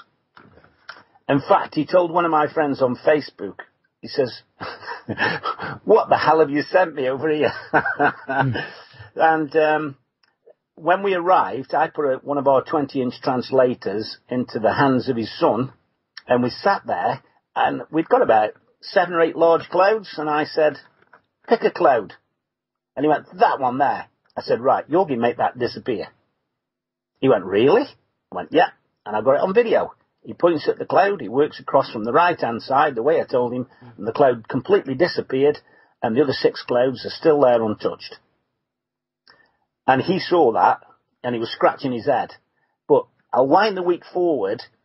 By the end of the week, these are the comments that we had.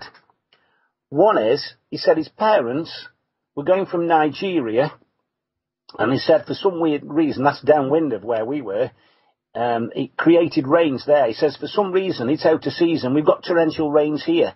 He says, and we booked a flight to Cape Town, and guess what? They've had two days of torrential rain, and it's going to be raining the day we land as well.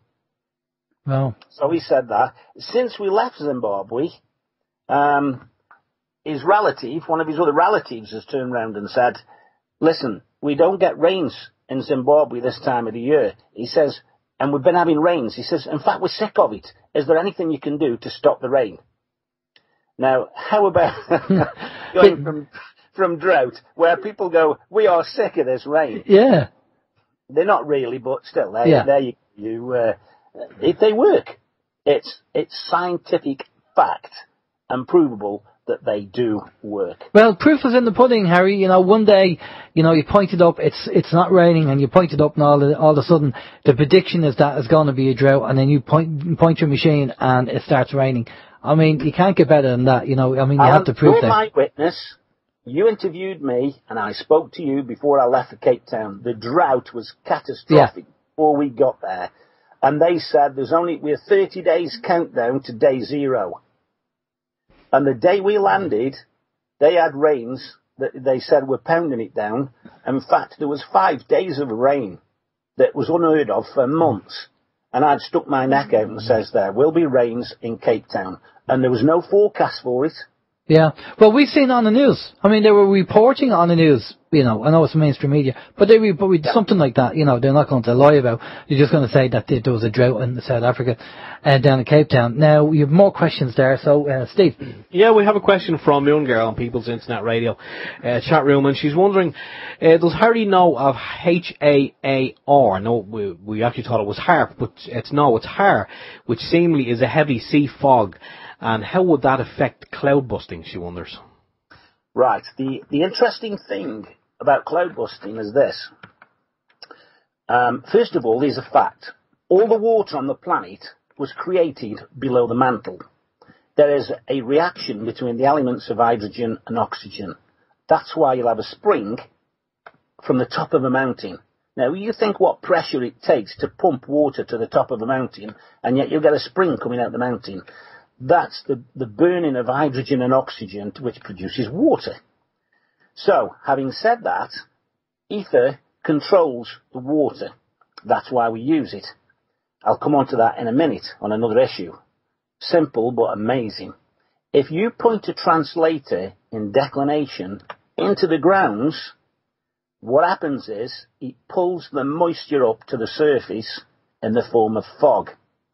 Now, we've done a lot of declination. We've done some secret declination deployments. And what I mean by that is we're pointing down through the earth to hit a specific target. One of them's been over in Switzerland, say no more. And other targets, by the way, the earth is a sphere. It's a ball. It isn't flat. That might upset some people.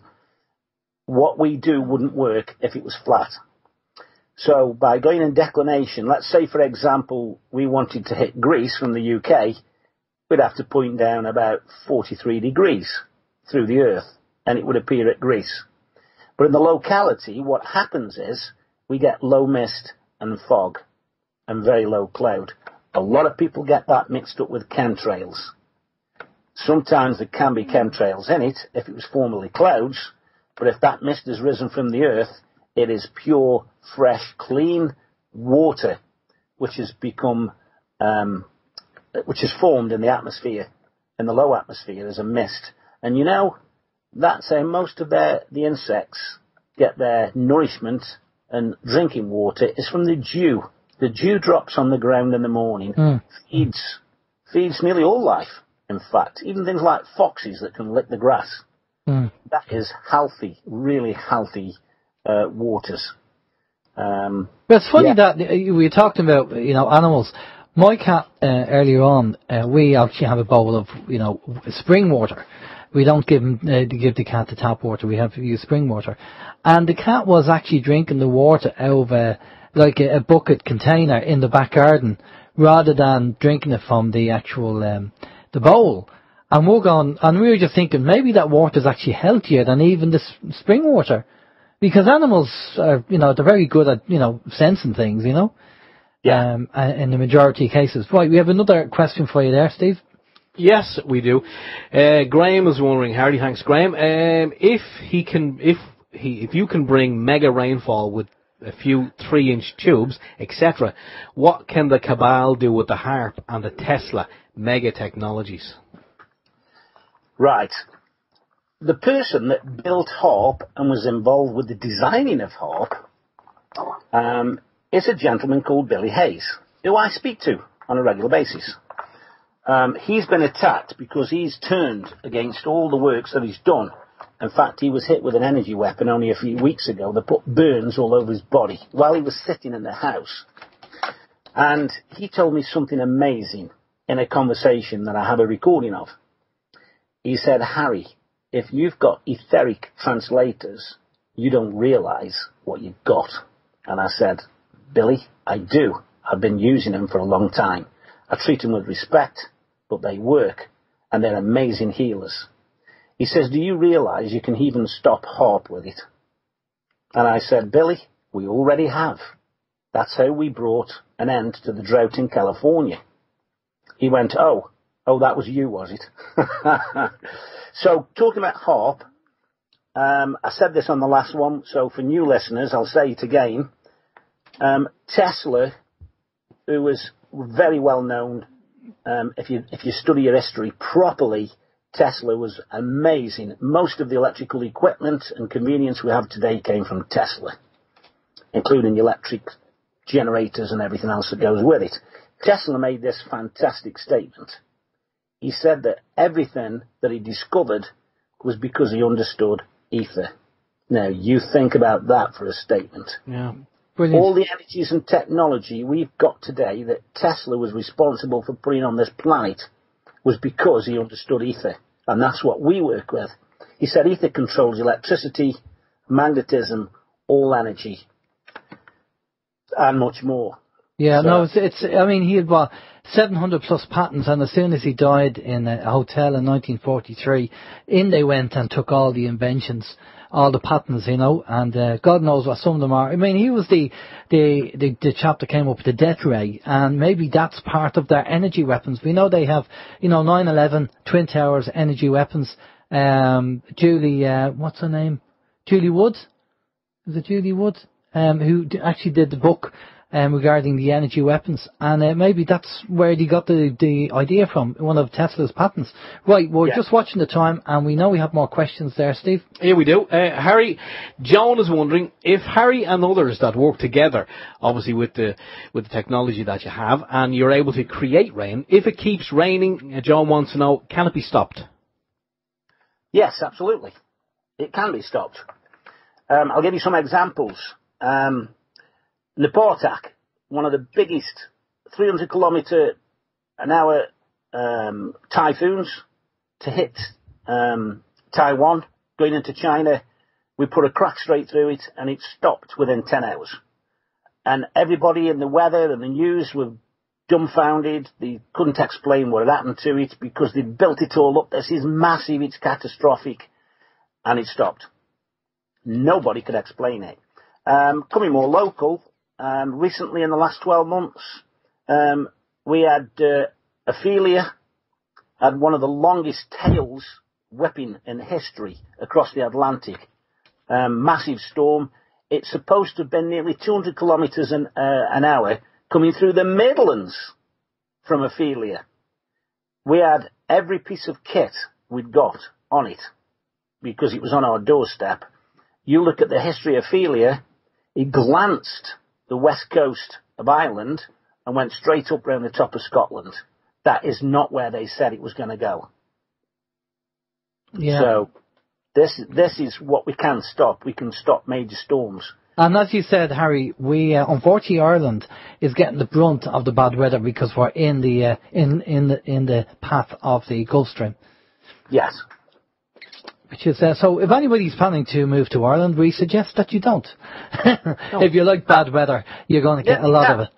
They can get a translator from me, and you can change a few things. Yeah, well, we have the translator here, and unfortunately, due to me being run around and being busy as usual, I haven't used it for a couple of weeks. But I do want to touch base with you again on the training side. I know you did the video. But again, there's some technical parts in it. So because I'm not that quick, you have to break it down for me, and break it down to simple chunks, and then I'll know exactly where we're going with it. But that's another. We'll do that another time. Steve, you got more questions there? We do indeed. Peter's wondering. He said, "I wish a cloud buster would work on the clouds of yellow pollen dust. Hundreds of kilometres of pine trees here where he is," and he said, "looks like a dust cloud rolling in. It covers absolutely everything." Would the translator be any good with that, Harry? Dust is a problem because when the fresh chemtrails are there, it can be quite an issue to poke a hole through. If there's enough moisture in the atmosphere, yes, we can. And you know what you do? You make it rain, and that brings it down safely. However, if it's bone dry, and it's going to take 24 hours to bring rains in, then you've got a problem. You can actually change the wind direction with translators, but if you've got some sun forecast and you know that pollen's going to be really high, what you can do with a translator is 1 or 2 days in advance, you can make it so you get some heavy showers when the pollen is going to be at its peak. And that should solve your problem. We can do that. You can alter the jet stream, or by pointing a translator up at a high angle, going from almost vertical and dropping it in like 10-degree stages every 15 minutes to half an hour, it actually cools the upper atmosphere. And as you know, when cold air plummets into warm air, you do tend to get cloud formations, and of course you get showers. So that's some of the techniques that we use. Just talking about California, Dougie on the chat room just reminded me there that people do believe, and we've heard that they have been using energy weapons in California, where parts of the forest is not being destroyed, but the houses have been destroyed, but not the trees around it. So that's why we question the fact that we think they've been using energy weapons and it's not being natural. So yeah. I don't know how that ties into the drought, but definitely if it's not raining and there's forest fires, you know. It's microwave technology. They use 3 or 4 different frequencies to keep a tight beam. Yeah, and it's almost like a vortex, so they can pinprick accuracy with where they want to hit. Yeah. And a lot of it's to do, as you've probably mentioned on other programs, with smart meters, which they home into. One particular street, the only houses left standing didn't have smart meters. Now that's interesting, isn't it? It's thanks to Joan for correcting me there, Judy Woods, and the 9/11 book she did regarding energy weapons. Yeah, they are trying to bring smart meters in over here in Ireland. The Dingle, a village down in Dingle, I think is the first village, they're trying to bring smart meters in there and get them testing. So it'd be interesting. I don't know where this is all going to go. We've said it last year, but now we're into 2018, and this is the halfway through the year. We're in June now at the moment, and I really don't know. I mean, I am hearing things about energy shifts and energy changes, and people are talking about it on the internet. September, October. Don't want to get into dates or anything, but I'm just saying this is what the rumour is. It's gone around that there's apparently going to be energy changes, and there has been energy changes because people are feeling it in all different ways. And there's been a bit of nuttiness and madness in the world going on, things that are happening, and people just doing things that you just wouldn't normally do. Or maybe the difference between the organic and the synthetic. We've talked about that before. So there seems to be an awful lot going on. Have you noticed anything, Harry, in energy patterns at all with the work that you're doing, and when you're watching what's happening on a planetary level? Have you noticed any energy shifts? Yes, absolutely. More so in the last 12 months than ever before. Here's one of the fingerprints of a major energy shift. Now, geometry is implicitly associated with energy. When you look at vortexes, your 369 energy shift, what Tesla was talking about, your sacred geometries, when you see the organic circles within circles, the sunflower vortex in buds, do you know what those all represent? Go on. Numbers. Mm-hmm. And the sacred numbers of ether is 11, 111, and 333. Them are the sacred ratios that we build quite often into translators. And you know what happens when people start to get translators? They keep seeing these numbers. I was just about to say that. 15, 20 times a day. Yeah. We talked about this before, didn't we? Myself and Steve are doing that. Myself and Steve are saying, and somebody said on the internet, oh, watch out for 144 or 44. And I thought, well, I don't see any of them numbers. And I happened to drive down the road to the local petrol station, and the price of the diesel or the petrol was 144. And there was something else that came up with 434. And I thought, here we go. And I see, me and Steve see them all the time. Do you go ahead and tell us what your interpretation is of these numbers? The energy involves a form of calculus, exactly the same as the pyramids. I saw a video only 3 days ago on the pyramids. Fantastic. And all these sacred numbers are built right through the pyramid. And then they find out that the pyramid was to do with transfer and receptor and transmitter of energy. Mm. That is not coincidence. Yeah. The sacred geometry numbers are built right through the pyramid. Sure, so even down to each block that's built in it. But isn't it been proven that people who actually meditate in a pyramid shape or have a bed in a pyramid actually have better energy and feel better and all the benefits from it? Yeah, I believe so. So it's like an energy enhancement maybe. Maybe it's something got to do with that. Maybe it's the fact is, whatever mood you're in, it enhances the mood. Maybe. It is true. It's not a fallacy about the moon. The moon affects frequencies of the Earth. No, the mood. I said mood you're in rather than the moon. Yeah, that's right. But when you have the full moon, it affects the moods of people on the Earth. Oh, so yeah. It's a frequency changer. Well, that's why you get lunatic. Yeah.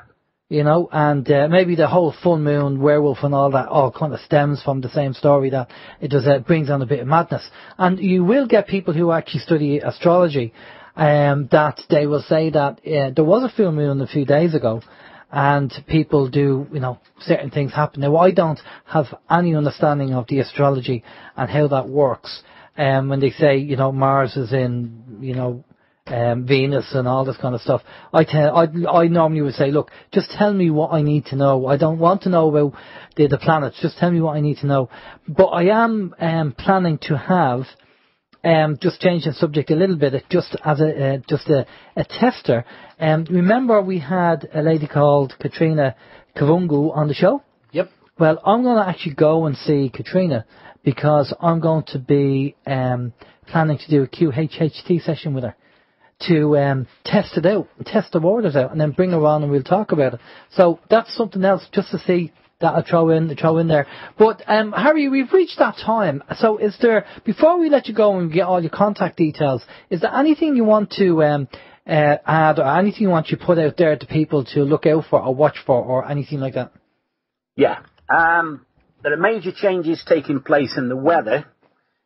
If this is your first time you've heard about translators, keep watching the clouds, because what you will see is massive cumulus white clouds around the horizon rising up.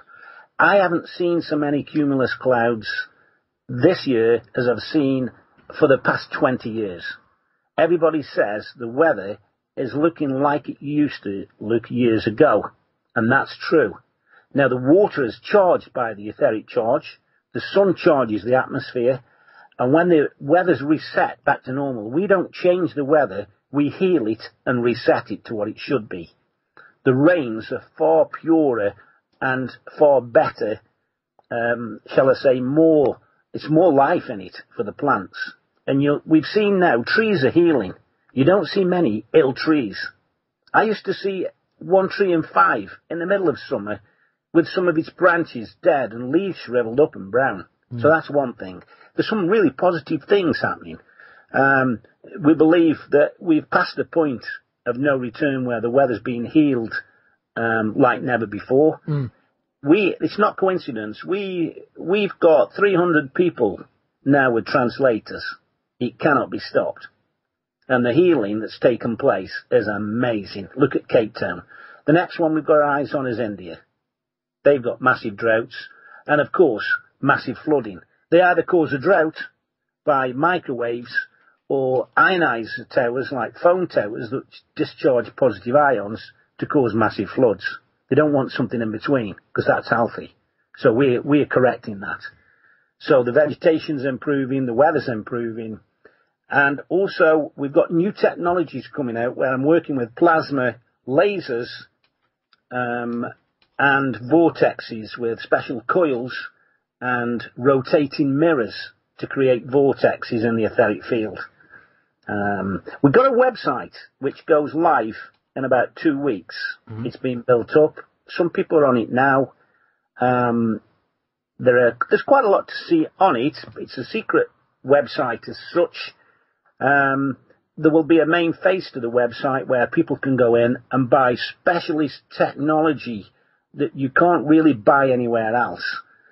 Things like energy savers to save 40% off your gas or your propane or your petrol or your diesel. These exist and they work. So that's what's happening at the moment. And that's what we'd like to focus on as well, if it's all possible, and we'd be happy to try and help out this end, is to develop the free energy that we need to go off grid.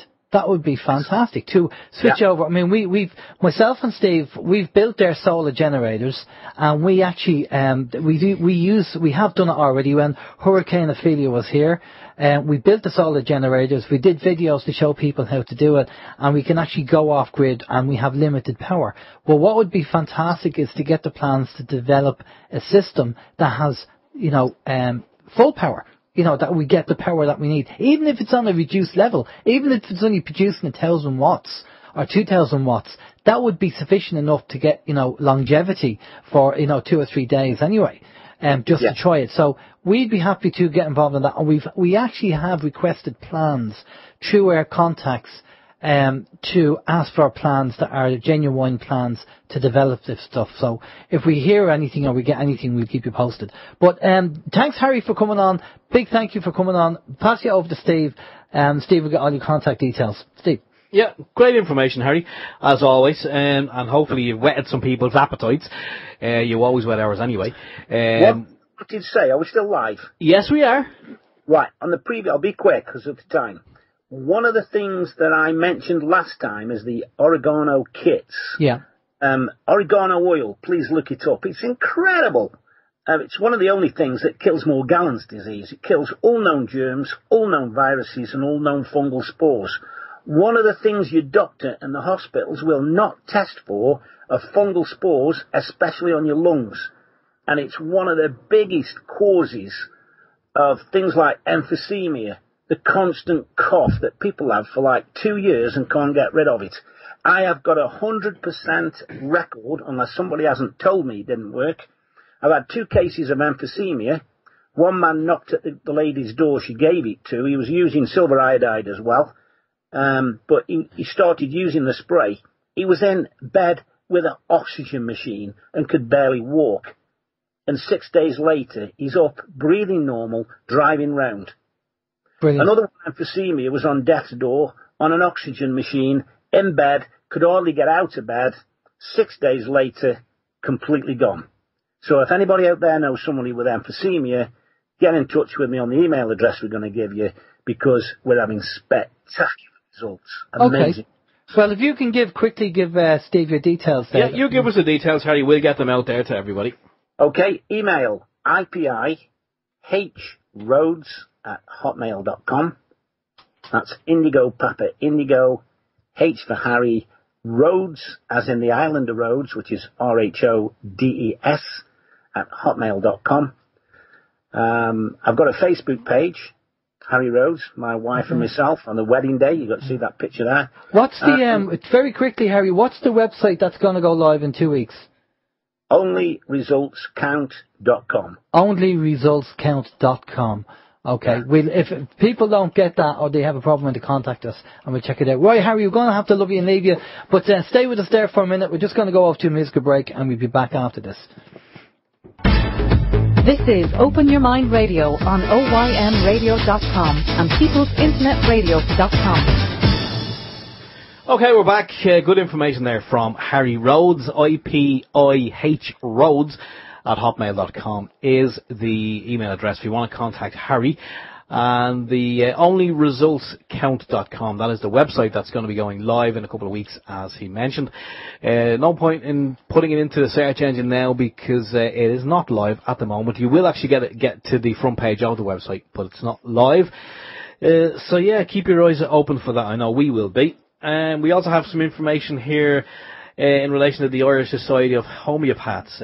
Brings you this special screening of Just One Drop on Wednesday, the 13th of June at 6:30 p.m. at the Lighthouse Cinema in Smithfield in Dublin. And they're delighted to announce that Jim Corr will be the MC, the Master of Ceremonies, on the evening for the screening of Just One Drop, the movie at the Lighthouse. Jim is not only a famous singer, musician, songwriter and a member of the internationally acclaimed band The Corrs. Jim is also a keen advocate of natural health and healing.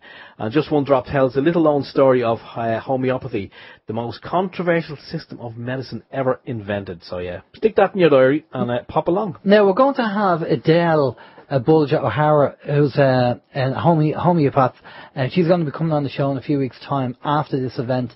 We're going to be talking about homeopathy with Adele. So when she comes on the show, we'll be talking all about that. So that's it. Brilliant guest. Walt is going to try and contact Nancy and arrange that we have a full show, because that information is going to be brilliant and great information that Harry gave us there. As I say, I've been in contact with Katrina Kvungu, who's been on the show, and I'm going to go ahead and have a go at a QHHT session, which is hypno-regressional therapy, or something like that. And we're going to see how we're going to get on with it. And the idea will be we'll get Katrina on and we'll do a show with Katrina, and then we'll do a post examination of what happened with the session and how it went and everything else, just to let you guys know what it's all about. And if you're interested in doing it and finding out about your background or past lives and all that kind of stuff, I don't know. We'll see what happens when I do it. I don't know what information's going to come about, if it's going to work or anything like that. I don't know. You'll probably find you about royalty or something. You'll come back out and you won't talk to any of us. That's probably, I was disowned because I married the wrong person in the past life or something, you know, and the karmic seed has come over, yeah. Loads of information on the show tonight. Again, I know 2 hours going to flew, because when you have great guests on and you have loads of information coming out, it does fly. And this is why we want to do the full show and get that information out there. And we're big into doing some loads of testing on different technology to let you guys know how we're getting on with it and if it's worthwhile spending money on it, because we don't want you spending your money on something that doesn't work, basically. The Lemurian plug, you know, we did receive a good few emails from people saying they've had great experience with it. And I'd like to say the same thing, but, you know, the only thing I noticed, right, and I was honest with Steve, and I said this to Steve, my computer system that I'm using at the moment, when I used to switch it on in the morning, the fan used to make this noise, and I used to do a Del Boy. I used to just hit it. I'm an IT guy, you know, so it was the fan acting up, and I used to slap it, and the noise used to go after once or twice, and then that was it. I know I have to replace a fan, but I didn't have time to get around to it. But I noticed that since I put the Lemurian plug in beside the socket, my computer, and I'm touching wood here because I don't want it to happen again, that fan noise has completely gone. Now, was that the Lemurian plug, or just me hitting it so hard that it decided to behave itself? You broke the damn thing. Well, I have to say, I've actually noticed as well since using the Lemurian plug that my wife used to nag me quite a bit during the day. I hope she's not listening at the moment, but she used to nag me quite a bit, and since I've put in the Lemurian plug, the nagging has increased. Well, actually, no, it hasn't. It increased. I'm joking. No, I have to say, I haven't really noticed anything that I could attribute to the Lemurian plug. So maybe I have it in the wrong socket. I actually do have it in an extension lead. Maybe I need to have it in an actual dedicated socket or closer to the source of the incoming electricity. I actually don't know. So what I will do, just kind of a little bit of a study, I'll move it to an actual socket, probably in the hall, which is where the electricity box and the what you call it, the trip switches and the fuses, the fuse board. I'll actually move it closer to that, and I'll just see if we notice that, and kind of maybe I'll have a report next week. But up to this point, no, I can't say I have noticed anything. And it certainly hasn't reduced my electricity bill, because my electricity bill came in last week, and it was a little bit higher than it should have been, actually, considering that we have the summer evenings now. But there you go. Well, my bill came in and I didn't really see much of a difference. So I'll give it the full month. But Walt said he's going to be sending over his device. So if his device reduces the electricity bill down in the happy days, absolutely, we'll give that a try and then let you know. And this is what it's all about: doing the show, testing the equipment, letting you know how we get on. And if there's any feedback on the Lemurian plug regarding the lady we were speaking to, Anya, regarding she's electric sensitive, suffers from electric sensitivity, so she'd pick it up if there was a change. So if she comes back to us on that, then that'd be fantastic, and we'll let you know. But we haven't really seen much of a difference, folks, so we can't really kind of endorse it or do anything like that because we haven't seen it. But we have received email from people saying they do feel a difference. So, maybe we're just not sensitive enough, Steve. Maybe that's what it is. I'm very sensitive. Maybe we're too hard, that's the trouble. Right, next week we have Thomas Williams on, and hopefully Randy Morgans, he's going to be on with us as well, and that's going to be a cracking show, and there'll be loads of information as usual, getting an update on what's been going on. So tune in for that. If there's any news that you have, send us over, let us know as usual. Not too long, we don't want an encyclopedia of War and Peace on emails, please. Keep them short and sharp, and the videos as well. I can't do 2 or 3 hour videos. If you do, short videos, that'd be fantastic. So for myself, take care, Alan James, and we'll see you next week. Bye bye. Okay, and excuse me for myself, Stephen George. It's been absolutely fantastic being back here with you all this evening. Thanks for joining us all. To everyone on both of the chat rooms, and to those who are downloading and listening to the podcast, thanks very much for doing so. We will be back here, as Alan said, same time, same channel next week at 7 o'clock. I think Barry Prince could be up next on People's Internet Radio with the big puzzle. I'm not 100% sure, but stay tuned anyway. And look, we'll do it all again in 7 days' time. Have a fantastic week. Take care. Bye bye.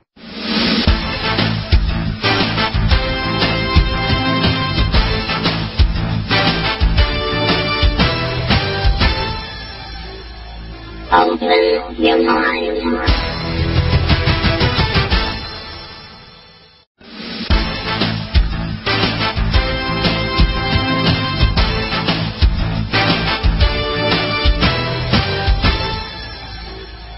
Open your mind. Good evening and welcome to Open Your Mind Radio. You have myself, Alan James. Myself, Stephen George. Good evening. Good evening. It's Sunday, the 3rd of June, 2018, and we have a couple of guests on the show tonight. The guests are Walt, Silva, and we're going to get an update from Harry Rhodes regarding his South African trip regarding the weather modification. Harry was over there. They were having a drought over in South Africa, so Harry went over. I think it was Harry. Well, it might be just Harry on his own. But he went over there anyway, and apparently now they're having floods. So I don't know what he did, but we'll actually speak to him in the second half of the show about his weather modification technology and his success over there. But before we go any further, let's find out what the communication channels are. Okay, communication channels. The communication channels are email info@oymireland.com, by phone 046 927 1212, and you can also contact us direct through the OYM chat room. Thank you very much, Mary. Yes, the OYM chat room can be found at oymradio.com. You will see the link there for the chat room. If you do have a username and a password, you can log in, and that is the place to be. A big hi to everyone who's already logged in. We also monitor People's Internet Radio, the chat room over there also. So if you have any questions and you want to put them into one of those chat rooms, please do so, and we'll pick them up and we will ask them to our guests. We also have the phone number, as Mary did say, 046 927 1212. That is the phone number to get through from within the Republic of Ireland. If you're outside the Republic of Ireland, it's 00353 46927 1212. And we also have on the website there's links to the TuneIn radio application and all sorts of other great little goodies. Even the Twitter, we still haven't figured that one. I still haven't figured that one out yet. But we're tweeting as well, seemingly, and links to the anti-social media, which is Facebook, and also I think I don't know if the link is up yet, but we're also on MeWe. So if you go to MeWe.com and type in Open Your Mind, you will catch us on there also. Brilliant stuff. Right, before we get into our bits and pieces, I'd just like to announce that the auction is now officially finished, and the winner of the auction is one of the listeners called David. Let me just have a quick read. David. Yeah. So good they named him 3 times. Yeah, exactly. David Turley is the winner.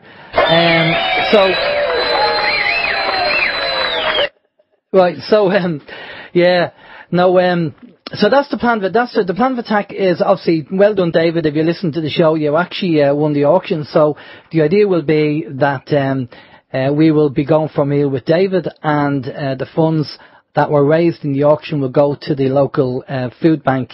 It's going to go to 2 food banks actually. We're going to divide the money up there. Thanks to Dennis.